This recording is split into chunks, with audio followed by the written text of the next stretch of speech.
Continuing in our poop series, this third book is called When Poop Gets Stuck, and it is dedicated to the child I do not know yet. You are going to be full of poop and super stinky. I can't wait. Timmy had a problem. He was terrified. The water was rising and looked like it would overtake him any moment. He screamed, "Dad!" The toilet was clogged. Timmy couldn't believe how fast it had happened. It was the biggest dump that had ever been produced by any living organism. It was an epic, mountainous, colossal, evil poo. Dad walked in and started laughing. "Holy crap," Dad chortled. "Timmy, man, you are disgusting. I've never seen this much poop get stuck." Timmy's dad was mean, but also pretty funny. "I hate when poop gets stuck," Timmy whined. "Stop whining, super pooper," Dad said. "It could be worse." Yes, Dad, Timmy thought. It could be worse. The next day, Timmy was walking his dog. Timmy's mean and funny dad had named the dog Haggis, which everyone knows is a disgusting food. Little did Timmy know just how disgusting the dog would be. Haggis hunched over in that overly weird and embarrassing way that dogs do and started to squeeze out a loaf. Then Haggis panicked. He freaked out. He absolutely, positively lost his mind. Timmy could not figure out why the dog was going nuts. Haggis rubbed his butt all over the ground. He tried to bite his own butt. He even rubbed his butt against the scratchiest tree that Timmy ever saw. Then Timmy saw it. A disgusting, heinous, repulsive, goopy turd attached to Haggis's butthole. The poop was stuck. What to do, Timmy muttered with disgust and horror. "Dad!" Dad came running outside, certain that a terrible accident had occurred. Timmy handed him the leash and said, "There is more stuck poop, Dad." When Dad saw the grotesque gloop hanging from Haggis's hairy turd slicer, he almost hurled. It sounded like Dad was dying.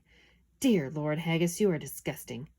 Dad found a handful of leaves and tried to wipe the offensive lump from Haggis's hiney. In 5 minutes, Haggis was completely covered in greasy, grimy, goopy dung, and so was Dad. Timmy lost it.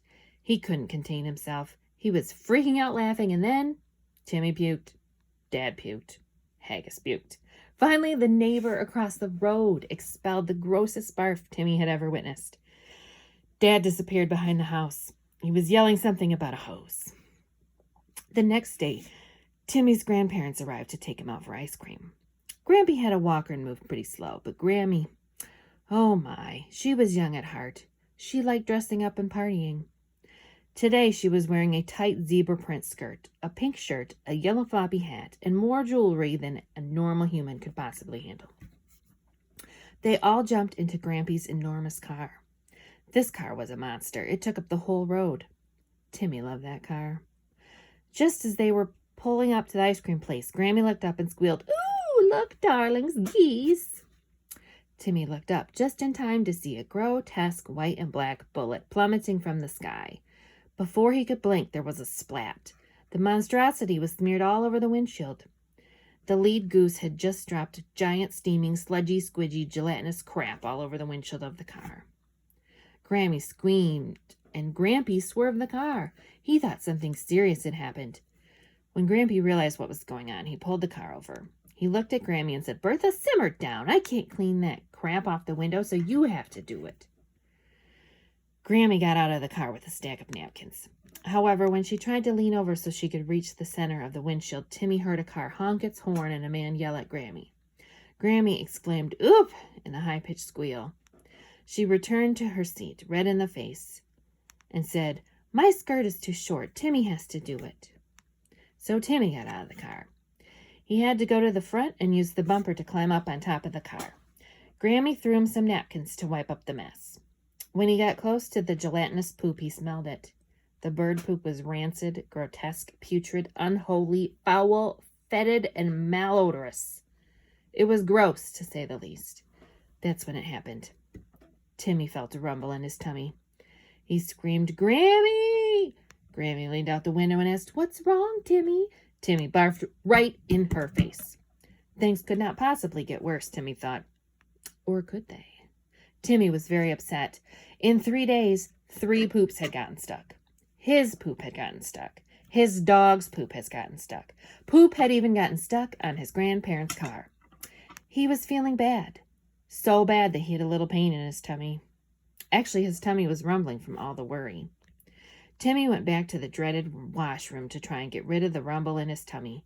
He sat on his throne and shivered. I hope today's only poop problem is that this toilet is too cold. He was wrong. When Timmy started pushing, nothing happened. Must be a monster turd up in there, he whispered to himself.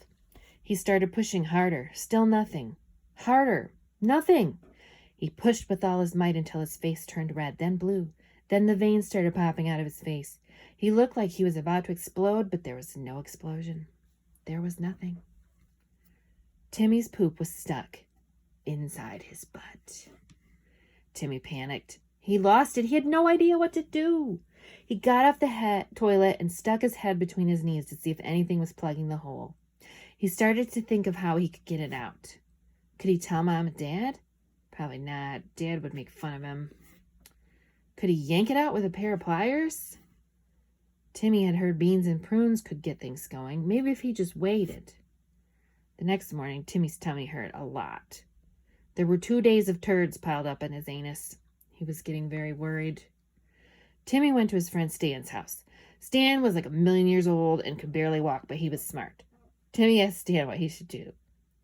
Stan cackled. Timmy, you are constipated. You need to tell your parents.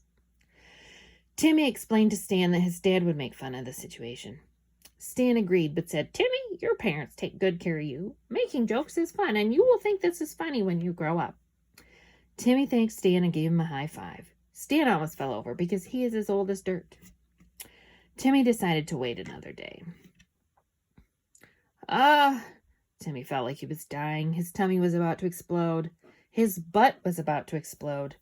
Mom and Dad came running. Timmy screamed, help! He pointed to his tummy. He looked pregnant. Mom asked, what's wrong, Timmy? What did you eat? Dad said, holy crap, what is in your gut? And then it happened. Timmy's tummy started moving like shaking bowl pudding. It was like a puppy bouncing around. Timmy felt a sharp pain just below his tummy. He had to clench as hard as he could. It was coming. Timmy started to shuffle towards the stairs. Dad was laughing. Mom looked concerned. When Timmy lifted his foot to go upstairs to the bathroom, it released. Timmy felt relief, then horror. There was an explosion in his pants. A warm feeling like the ones he remembered from before he could remember. Mush, squish, splatter, goop. Timmy had pooped his pants, and his poop wasn't stuck anymore. The end.